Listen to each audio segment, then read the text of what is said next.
Hi folks, and this is my astrological forecast for the sign of Cancer for 2025. The majority of you are going to be quite happy with this. Let's first of all look at what's not happening, shall we? Pluto isn't touching any of you directly in 2025. And having had the last 17 years of having had Pluto in your opposite sign, this is going to be music to many of your ears. The full moon in Cancer in 2025 is happening on the 13th of January. This will be opposite Mars.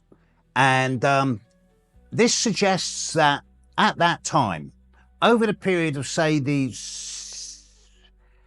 10th through to the 14th of January, you might find yourself, and this is all of you, being a little bit more feisty, irritable, impatient, that type of thing. So it's just a count to 10, just for 3 or 4 days around the full moon on the 13th of January. The new moon in Cancer on the 25th of June has the potential to be a very, very good one. The day before the new moon, the sun in the sky will be in the same position as Jupiter. Astrologically, we call this Sun conjunct Jupiter. So on the day of the new moon, the sun and moon in the sky will be within 1 degree of Jupiter. This is an excellent time for a fresh start, a launch, a new beginning. And this couldn't be a better time because the week or two before that's going to be sticky. So let's deal with that because this is the difficult bit. Over the majority of 2025, both Saturn and Neptune are going to move into Aries and square the sun of those of you born in the first couple of days, with Neptune the first 2 days, with Saturn the first 3 days of Cancer. So those of you born 21st, 22nd, 23rd of June, you're going to find that this year is a degree of challenge. If you're younger, there's going to be an element of restriction, of circumstances outside your control holding you back, particularly from May onwards. For all of you, regardless of age, there's going to be an element of disillusion and nebulousness if you're born in the first 3 days of Cancer. But the older ones amongst you will be able to bring an element of restructure into your life, reorganizing and allowing things that are no longer relevant or people who are no longer that valid to you to actually slip away and dissolve from your life. Saturn and Neptune are also going to be trining the sun of those of you born at the very end of Cancer. So here we're looking at the 21st, 22nd of July.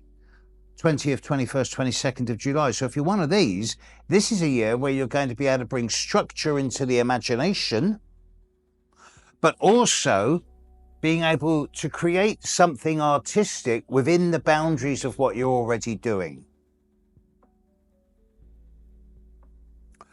Problem is that Jupiter in the sky is going to move into Cancer. Now for everyone, this is a great thing, with the exception of the first 2 weeks of Jupiter's journey.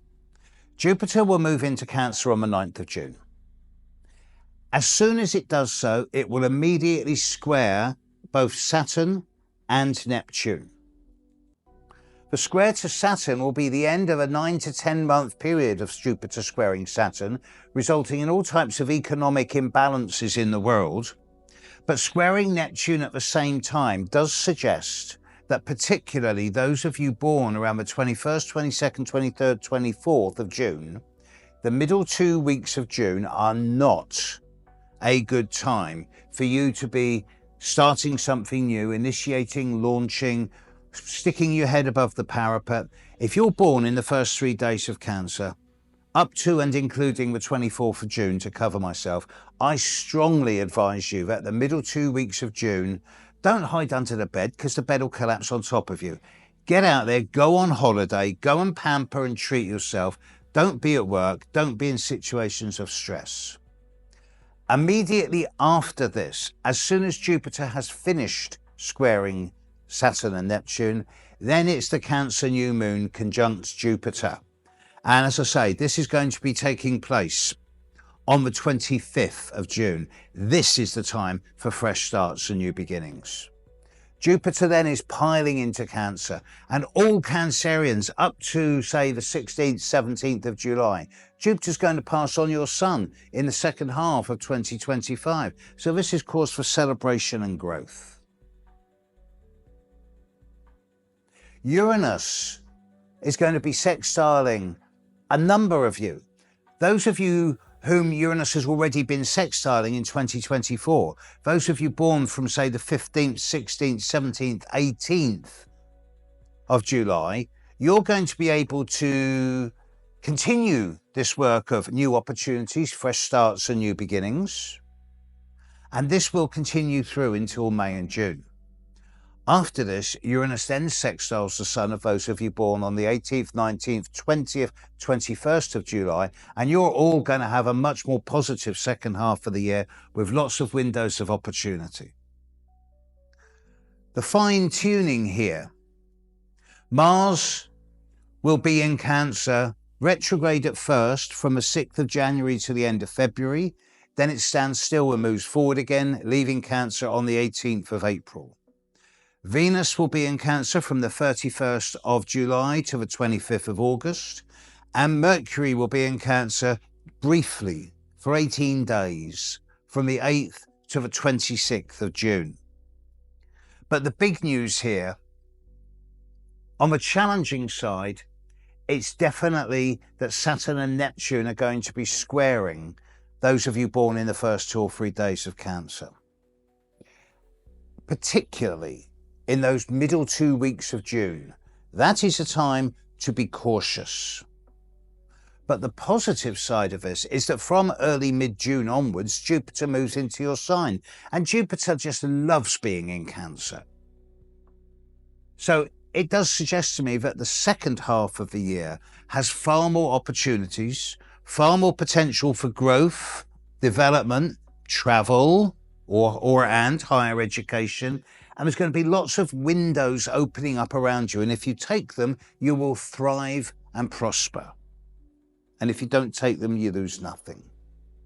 So it would be appropriate to say, I think, that the first half of the year, with Mars in your sign until mid-late April, then the Saturn-Neptune conjunction squaring the Sun of the first 2 or 3 days of Cancer, the first half of the year is going to be difficult for the majority of you. The second half of the year, completely different story. As far as 2025 goes, Cancerians, it is a split year. Hang in there for the first half. Enjoy the second.